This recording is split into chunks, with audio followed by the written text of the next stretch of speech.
Sir ನಮಸ್ತೆ. ನಮಸ್ತೆ sir. Sir ಇವತ್ತು ನಾಳೆ 3ನೇ ವಾರ. ಹೌದು. ಮೊದಲನೇ ವಾರದಿಂದ 3ನೇ ವಾರ 18ನೇ ದಿನ ಖಂಡಿತ. ಹೌದು ಸರ್. ಅವತ್ತು ಇವತ್ತು ಹೇಗಿದೆ ಕಲೆಕ್ಷನ್?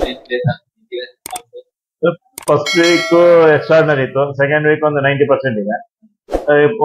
ಮೂರನೇ ವಾರನೂ ಚೆನ್ನಾಗಿ ಬರ್ತಾ ಇದೆ. ಆಕ್ಚುಲಿ ಹಾಲಿಡೇ ಇತ್ತಲ್ಲ, pre festival, Saturday, Sunday, Monday, ಇವತ್ತು ರಜಾ ಆಯ್ತು. ಇವತ್ತು ನೀವೇ ನೋಡಿದ್ರಿ, ಕ್ರೌಡ್ ಆಗಿದೆ, ಫುಲ್ ಆಗಿದೆ. ಇವತ್ತು ಮ್ಯಾಟ್ನಿ ಫುಲ್, ಫಸ್ಟ್ ಎಲ್ಲ ಫುಲ್ ಆಗಿದೆ, ಸೆಕೆಂಡ್ ಶೋ ಫುಲ್ ಆಗಿದೆ. ನಿನ್ನೆ ಸಂಡೇ ಬಾಲ್ಕನಿ ಎಲ್ಲ ಫುಲ್ ಆಗಿತ್ತು. ಸೆಕೆಂಡ್ ಕ್ಲಾಸ್ ಒಂದು 10% ಇತ್ತು. ಚೆನ್ನಾಗಿದೆ, ಎಕ್ಸ್ಟ್ರಾರ್ಡಿನರಿ ಕಲೆಕ್ಷನ್. ಎಲ್ಲರೂ ಕಮೆಂಟ್ಸ್ ಆಗ್ತಿರ್ತಾರೆ, ಸುಮ್ಮನೆ ಬಿಲ್ಡಪ್ ಕೊಡ್ತಾ ಇದ್ದೀರಾ ಏನೋ 15 ದಿನಗಳ ಬಟ್ ನಾವಿಲ್ಲಿ ಬಂದು ನೋಡಿದಾಗ ನೀವೇ ನೋಡಿದ್ರೆ ಕ್ರೌಡ್ ಇದೆ, ಎಲ್ಲ ಕ್ರೌಡ್ ಎಲ್ಲ ಇದ್ ಮಾಡಿದ್ರಿ. ವೀಕ್ ಡೇಸ್ ಎಲ್ಲ ಹೇಗಿದೆ ಸರ್? ವೀಕ್ ಡೇಸ್ ಎಲ್ಲ ಒಂದು ನಾರ್ಮಲ್ ಒಂದು 50% 60% ಇದೆ.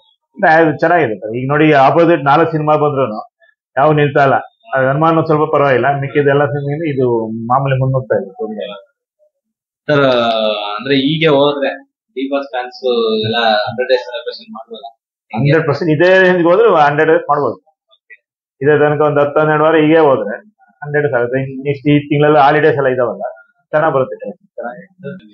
ಆಸ್ ಇಟ್ ಇಸ್ ಹಂಗೆ ಬರ್ತದೆ. 5 ಶೋ ಈ 3ನೇ ವಾರದಲ್ಲಿ 4 ಶೋ ಇದೆ. ಅದೊಂದು ಇದು ಕ್ಯಾಪ್ಟನ್ ಮಿಲ್ಲರ್ ಅಂತ ಒಂದು ಪಿಕ್ಚರ್ ಹಾಕಿದ್ 5 ಶೋ. ಈಗ 4 ಶೋ ರೆಗ್ಯುಲರ್ ಆಗಿ ಓಡ್ತಾ ಇದೆ. ಆತರ ಟ್ರೆಂಡ್ ನೋಡ್ತಾ ಇದ್ವಿ, ಎಷ್ಟೋ ದಿನ ಆದ್ಮೇಲೆ ಇದು ನೋಡ್ತಾ ಇದೀವಿ. ಅದ್ರ ಬಗ್ಗೆ ನಿಮ್ಗೆ ಇಲ್ಲ ನೋಡಿ, 2 ವಾರನೂ first week and second week 5 show continuity ಬಂತು. ಈ 3ನೇ ವಾರದಲ್ಲಿ ಮಾತ್ರ 4 ಶೋ ಮಾಡಿದ್ವಿ. ಇನ್ನೊಂದು ಕ್ಯಾಪ್ಟನ್ ಮಿಲ್ಲರ್ ಅಂತ ನೈಟ್ ಶೋ ಆಗಿದ್ವಿ. 4 ಶೋ ಚೆನ್ನಾಗಿದೆ. ಓವರ್ ಅಲ್ಲಿ ಏನ್ ಅನಿಸುತ್ತೆ ಅಂದ್ರೆ ಮೈನ್ ಆಡಿಯನ್ಸ್ ಒಂದು ಫ್ಯಾಮಿಲಿ ಆಡಿಯನ್ಸ್ ಬರ್ತಾರೆ. ಹೌದು, ಫುಲ್ ಲೇಡೀಸ್ ಫ್ಯಾಮಿಲಿ ಬರ್ತಾ ಇರೋದು. ಅದರಿಂದ ಸ್ವಲ್ಪ ಕಲೆಕ್ಷನ್ ಚೆನ್ನಾಗಿ ಬರ್ತದೆ. ಚೆನ್ನಾಗಿದೆ, ರೆಸ್ಪಾನ್ಸ್ ಎಲ್ಲ ಚೆನ್ನಾಗಿದೆ. ಶೋ ಒಂದ್ ಸ್ವಲ್ಪ ಡಲ್ ಇರುತ್ತೆ ಅಷ್ಟೇ. ಅರ್ಲಿ ಮಾರ್ನಿಂಗ್ ಯಾರು ಬರೋದಿಲ್ಲ, ಫ್ಯಾಮಿಲಿ ಎಲ್ಲ. ಇನ್ನು ಮಿಕ್ಕಿದ 3 ಶೋ ಆವರೇಜ್ ಕಲೆಕ್ಷನ್ ಬರುತ್ತೆ. ಮತ್ತೆ ಹಾಲಿಡೇಸ್ ಅಲ್ಲಿ ಚೆನ್ನಾಗಿ ಫುಲ್ ಆಗ್ತಾ ಇದೆ. 100% ಇದೇ ರೇಂಜ್ ಬಂದ್ರೆ 50 ಡೇಸ್ ಇದೇ ಜೋಶಲ್ಲಿ 50 ಡೇಸ್ 100 ಡೇಸ್ ಹೋಗುತ್ತೆ. ಖಂಡಿತ ಸರ್. ಎಲ್ಲಾ ನಾಯಕ ನಟರು ದಯಮಾಡಿ 2 ಸಿನಿಮಾ ಮಾಡಬೇಕು ಅಂತ ಅದಕ್ಕೆ ನಾವು ಮಾಡ್ತಾರೆ. ಎಲ್ಲಾ ನಾಯಕರಿಗೂ ಬರ್ಬೇಕು ಸರ್. ಎಲ್ಲಾದ್ರೂ 2 ಸಿನಿಮಾ ಬಂದ್ರೆ ಸಾಕು ವರ್ಷಕ್ಕೆ.